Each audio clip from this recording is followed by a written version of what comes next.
Good morning, everyone. Welcome to Activities for People Living at Home with Dementia.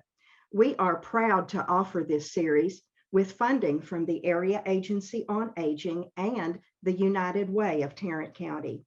These programs are recorded and are made available for viewing through a YouTube channel for future use. I am Martha Brown. I am your host for today's activities. Today we are presenting Fire by Extinguisher from the Amon Carter Museum of American Art. I can imagine that this is a hot topic, Peggy. Take it away. I love it. I love it. All right, let me pull up our thing. Can you see it? Yes. Okay. Diddles, yes. All right. Well, let's get into it. So I think I kind of mentioned last week, again, I searched these words in our database and you never know what you're going to find. And fire is one of those ones that there's a lot of different aspects handled with fire in our collection. This particular one is, well, tell me what you think. Tell me what you see. Well, it looks like it's almost two pictures. You're right. You're exactly right. It is two pictures. Looks like the bottom picture is just some smoke, but top picture looks like there's a glow of fire in there. It says dying embers, so that might be. It doesn't look like dying embers. Yeah. The bottom is the dying embers, I think, because that's when it's already been burned out. Okay, that's good. Oh, okay, so it's interesting. I did not see that as smoke, it's rain. But now that you're saying you're seeing smoke, that's like all I'm seeing. Okay. Yeah. I thought it was a waterfall.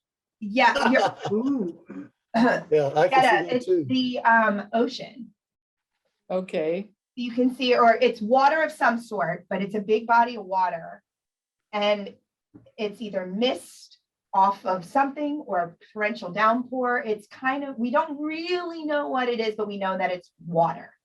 I thought that was grass. Now that you say water, I can see water. It does look like, the first time I looked at it too, I thought it was grass, and then I looked a little closer. And so this particular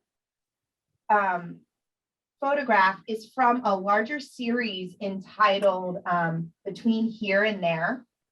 Or excuse me, it's called Backscatter, Between Here and There.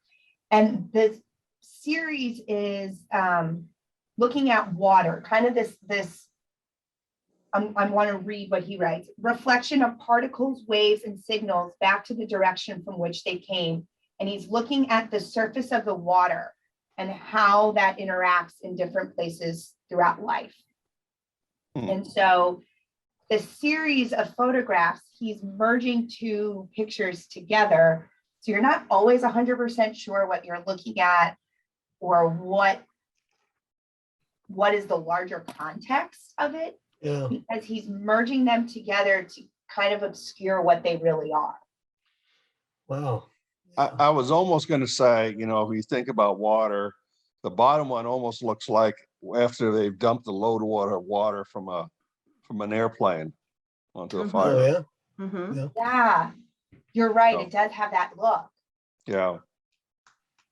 Yeah, and immediately Don picked up in this photograph that it is two photographs, Mhm. and these edges fuse together, sometimes in a way where you almost have trouble differentiating where the first photograph starts and the second one begins or ends and begins. Mhm. So it's meant to read sometimes as one thought or one voice that's confusing, that that's melding together, or as two completely distinct thoughts that are forming this interesting dynamic. Okay, I think I have an idea here. Okay. Run with it. Let's hear it. Well, the top one is steam. Steam. Yeah. And it's almost like it's coming off of a volcano or something like that. Okay. And from steam, you get rain. Oh, the Coming down. crib cycle. So it's The like a crib cycle. Yes. Yeah. Yeah. Yeah. I mean, and that's could be totally what the the story is with this one. He's apparently, when they're all in context, you kind of see this narrative play out of Okay. in between places of water and wherever the water is. How many pictures are there in the You know, photo? I couldn't find the number, but it's a whole book of this Oh, okay. playing out. So I want to say it's probably 20-ish or maybe a little bit more. And often or throughout it, you can see kind of this theme of the global environment threatened by the human hand. So within the context of all the other pictures, this might have a different meaning than what we're assigning to it now. I couldn't find really anything specific to this particular image, but you're all hitting on the points that were part of the larger conversation within this series. Okay.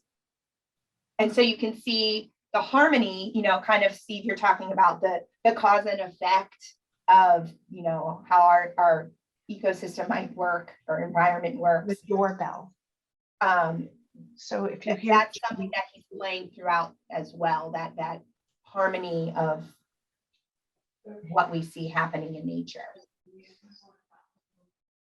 So this one's pretty big. So it's 33 by 26, which is larger, you know, not a small photograph. So it has a bit of a weight to it when you're in front of it. All right, so here, and this was Dying Embers.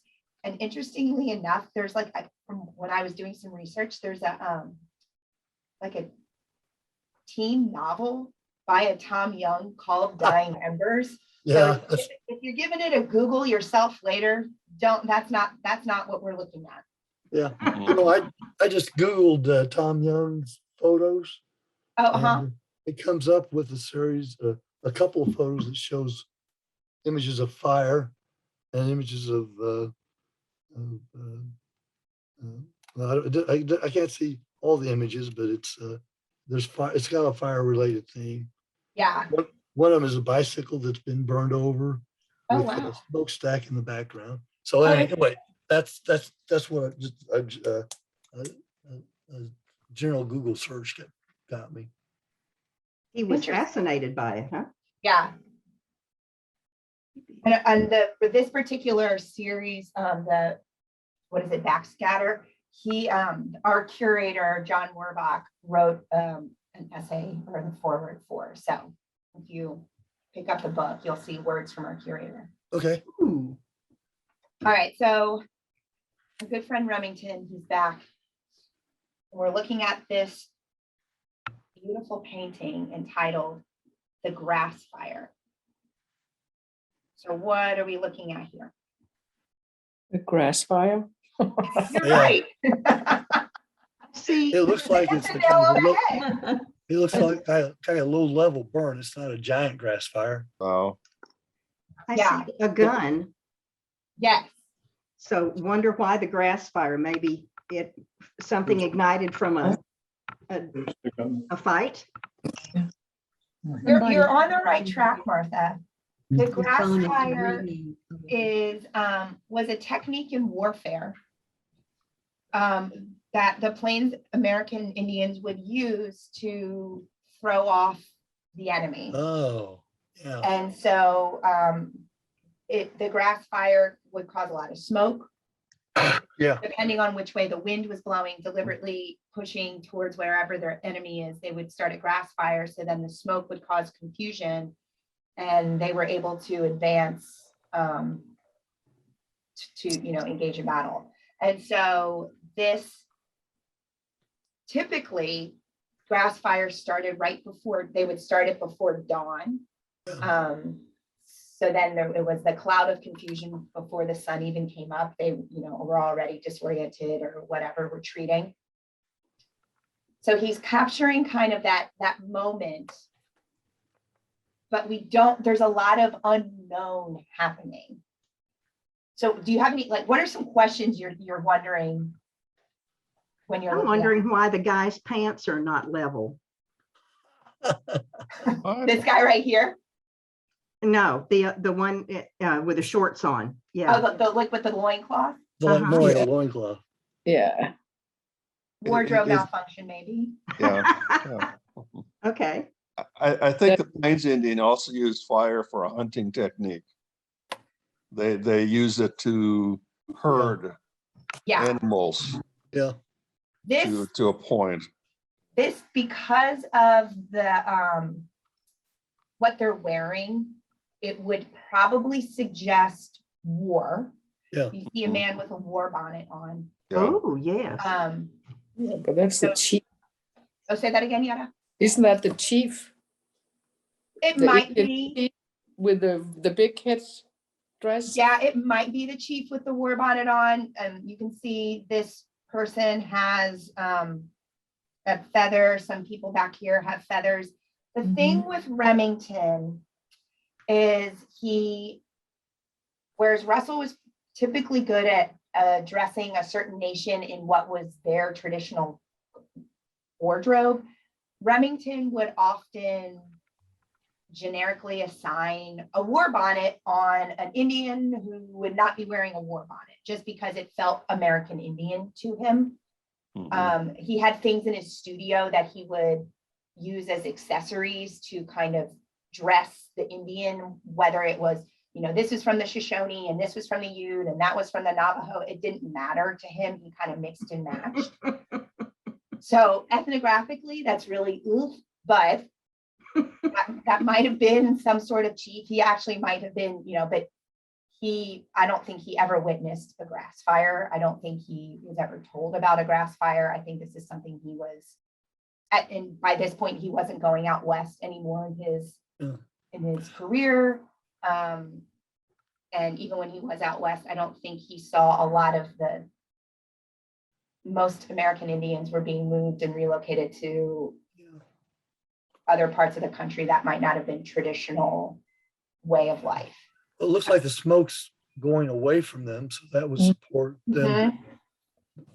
The smoke's going away from them. They're upwind from the smoke, Yeah, and it'd be interesting to understand if they get the horses actually to walk through the burned out areas, so they can ride through the smoke for the attack.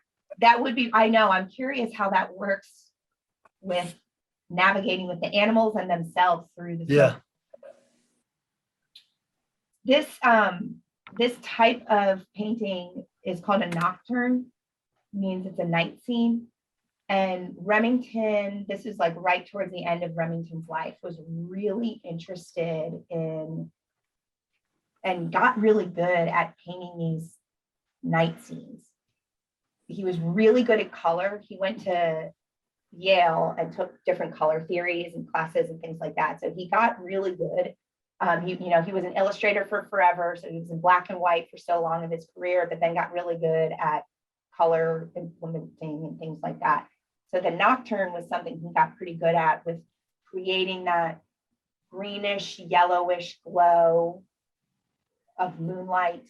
Or here, you've got the glow of the fire. Yeah.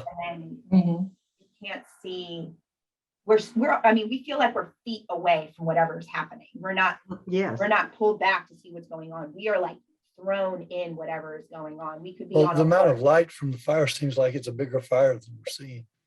It does. And over here we see what looks like a bigger flame than some of these. But right here we're seeing some flame too. Yeah. So the fire might be much bigger behind us, but we're not seeing it. And this was part of what was happening in these action. He was wanting to create a story, which classic Remington, but the action wasn't, even though it's a dark scene and a night scene, it doesn't feel like death and doom. It feels more anxious because we don't know what's happening. We don't know the rest of the context. So we feel the unknowns and what's going to happen next. There's a waiting look to it. Yes. Which was part of his storytelling, where we don't feel, oh no, we're in the battle and we know who's going to win or lose or die. It's like, oh no, we don't know what's going to happen next, but it's something not great is going to happen. It kind of feels, because of just the colors. So it was the focus on anxiety, less on the death, and he was able to, by 1908, the Wild West was not wild anymore. And these, free roaming American Indians were now being relocated to reservations and things like Yeah. that. So he was taking something that was not modern. This was not a modern, people were not, chomping at the bit the way they were once for these scenes, but he made it modern by his coloring technique, by using these greens and yellows to create these moonlight nocturnes. So here we see fire as a war tactic. Yeah. We're going to shift now to another photograph. Our friend Richard Mizrak, we've seen pictures of his before in the past. He's the one, if you can remember too, when we did fences, he did the huge border wall down in Brownsville. So this is from his Desert Cantos series. He took tons of photographs over the span of 20 years, thousands of photographs, documenting different deserts in the American West. So what do you see here? Well, it kind of looks like it's something that, if sometimes deserts need a fire to trigger something so that when it rains, that the desert comes back from it, I guess. Great A slash point. and burn type of Mhm. thing. What were you going to say, Martha? I said that's a great point. Mhm. When they have to get rid of the overgrowth so that new can come. And there are actually some seeds that do not open up until they have fire. That's right. So do you feel that this is a natural disaster or a man-made disaster? Handmade. I think it's a man-made, yeah. Like You feel it's more than- man-made? We don't know. Mm.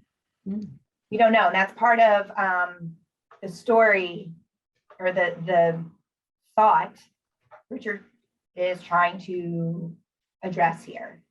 This concept of, there are things that natural disasters that happen, but there's so many things now that man-made disasters are doing.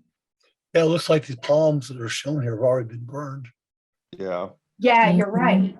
because the haze of the smoke in the midst of them. Yeah, yeah. Mhm. And there's some Yeah. palms already that are on fire right in front. Yeah. And so it's this complex question of humans' relationship with the environment.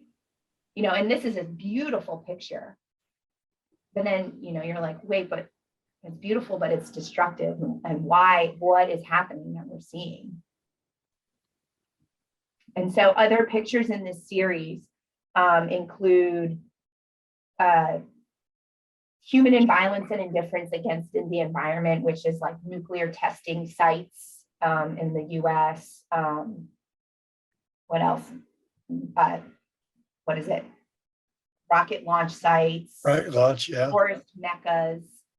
So all these different depictions of land with human interaction, but not always the full story of what this human interaction is. That's the kind of thing that makes a pyromaniac. When it's beauty for the beauty of fire. Mhm. No, pyromaniacs are a little more than just beauty. I think that they see destruction in the fire. Yes. Yes. Yeah, and so, maybe you all remember at the start of the pandemic, there was a gender reveal party in California, Mhm. and they Yeah. launched the fireworks, and it ended up being like a crazy, insane, Oh, yeah. destructive wildfire. Yeah, So, this picture was taken in 1979 and didn't print until 1938. Or this picture was taken in 1983, but the series started in 1979. He started taking pictures for this series then. And we're however many years, 30, 40 years removed, and we're still seeing these same tropes appear over and over again. Mhm. So it's not going away. Hopefully it might be getting better, but it doesn't seem to show much change since, 40 years ago when this series was taken. Fire. But it's such a beautiful picture, regardless of the sadness that could be Yeah. behind it. Yeah. Yes. It is. Yeah, again, the smoke seems to be blowing toward the things that have already been burned, actually. I don't know. Yeah. Yeah, But it's that's going great. straight up in the air. The flame Yeah. there, this is going straight up in the air. I'm And this great- picture, oh, go ahead, Martha. I'm grateful to see in the left background that there is a hill. Yeah, For some Mhm. reason, that gives the eye some rest from the left to rightness of the picture. Yeah. It's a relief of the straightness of it. And that makes it feel a little more calm, even though it's fire. It even, does feel calm. You're right. There is a calmness to this. looks like, actually looks like instead of smoke in the sky, looks like there's blue sky and clouds behind the Mhm. fire. Yeah. Right. Yeah, that we have a lot more context than say this one where we can't see. I mean, we might see some sky up, in the top right, but we cannot orient ourselves at all. Whereas here, like Martha's saying, we see there's depth. We see this is maybe a smaller part of a larger, Yeah, so it doesn't feel as engulfing or as oppressive as the other one. So, and this one's another large picture. It's 27 by 35 about, so it's another big in your face landscape. All right, we've got, I think one more. One more. oh, wow. It's such a beautiful photograph. Wow. That's So a crag in the rock, isn't it? Right here. Yes. Yeah. That's So this beautiful. was taken on the Navajo reservation by a woman named Helen Post, and she was working for the Bureau of Indian Affairs at the time, and was welcomed into the Navajo community, which wasn't always the case of an outsider coming in, and was allowed to document some of the more intimate and private ceremonies of the Navajo, which again, there's still, a white woman's outside lens taking pictures of an indigenous culture that she was not a part of. So there's, she's still covering some stereotypes and not showing us the fullness of whatever the different, So topics. your caption says Navajo Fair. Is it Yeah, Navajo so Fair?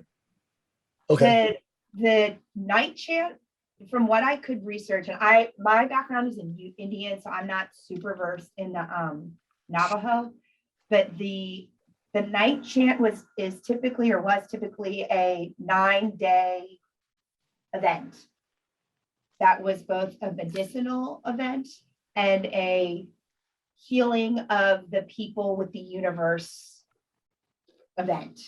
So Wow. there were Did they do sweat lodges? there were sweat lodges that would happen during the day. There were ceremonies that happened at night, certain dances that were performed. There were certain gods that were called upon for the healing, for the healing, like medicinal healing of people, and then for the actual healing of the people with the universe. So this was a very elaborate course of 9 days, and different things happened each day. This wasn't necessarily a fun time. It was to gather together. Yeah, it was a celebration of something. I don't know how celebratory everything was. I don't know if it was a very serious event. I didn't delve into as deep of the night chant. I mean, I think there are like people's dissertations about this. There's a lot to be said, I think, about this particular event. So just Right. in broad strokes. I'm They were interested. tackling a lot during these 9 days. But with the overall goal of healing, whether it was an physical ailment or relationships with the universe. Which one of the people cast that huge shadow on Yeah. I cannot tell.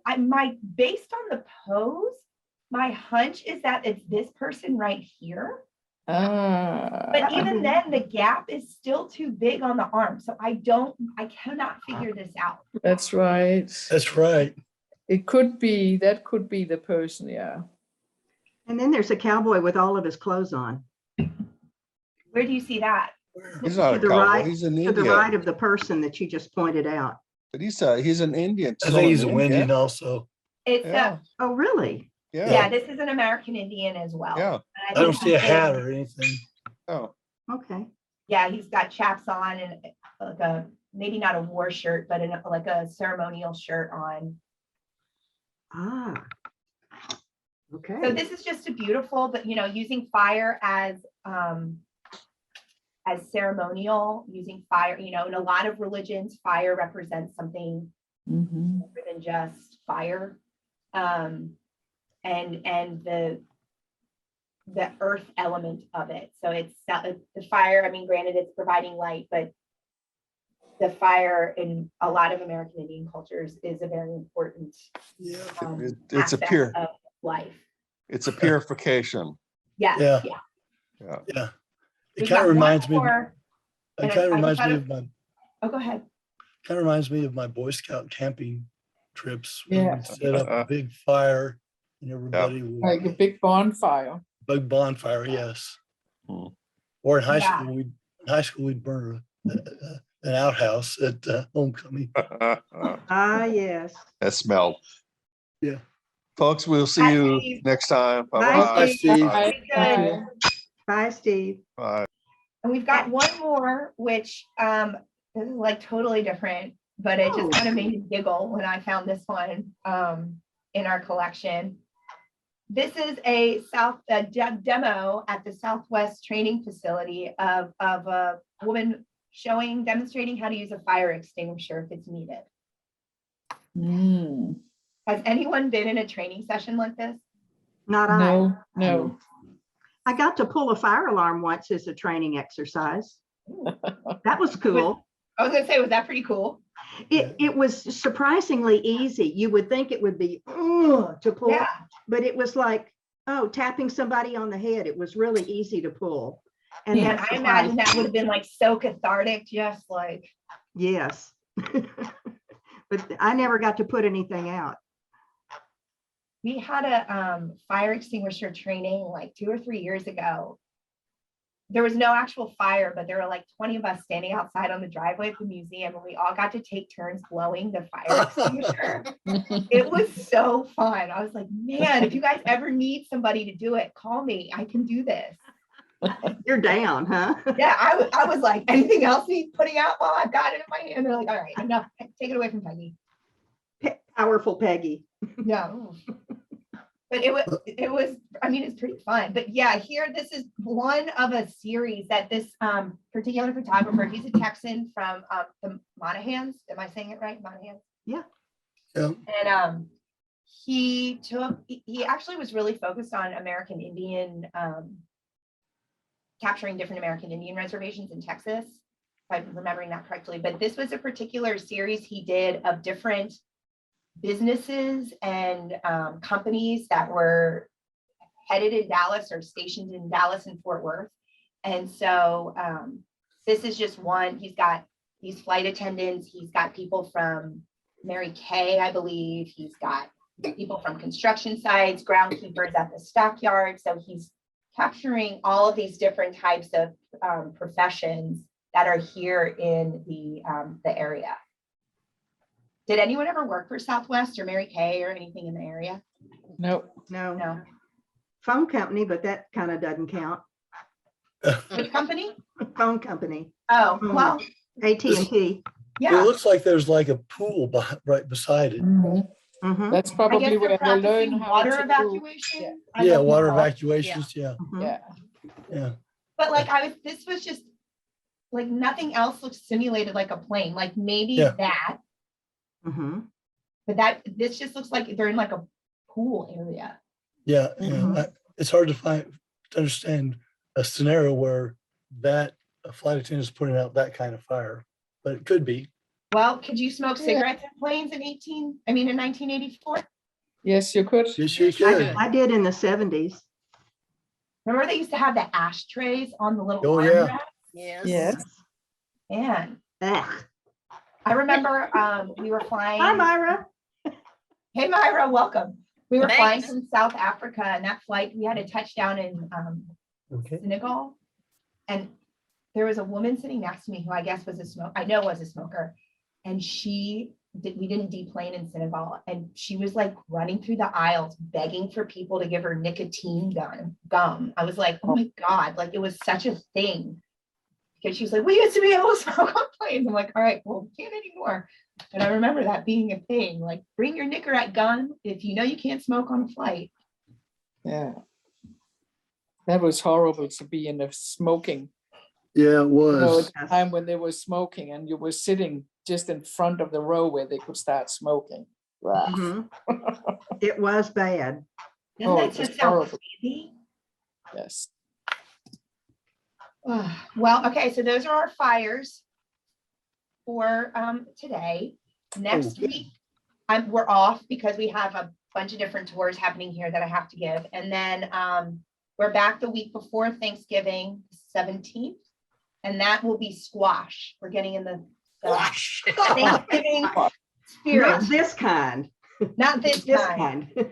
This kind, yeah. The Yeah. carving and edible kinds of squash. Squashes. Oh, that You'd be sounds surprised how fun. many squashes we have, guys. So I do not disappoint with that. Looking forward to that. Peggy, you never disappoint. Yeah. Well, it's always fun talking to y'all. So I'll miss you next week, but we'll be back the following Right. week, okay?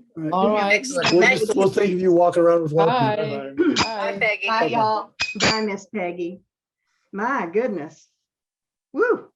It makes me want to stay away from people who smoke. Just thinking about it. Oh, Mm. Yeah. The olden days. Well, let's see what's coming up. Let's see, the 10th. What are we doing the week that she's gone? Tomorrow's the 4th. tomorrow is Yes, The Thursday. fourth. Okay. The fourth. Next week, I think Gail might be doing cookie conversations to fix that up. Okay. Yeah. Okay, here is Peg. Am I sharing? Not Here yet. it is. Yeah. That's Okay, Peggy. that's Peggy. Moving to Heal with Emily Corbin. Okay.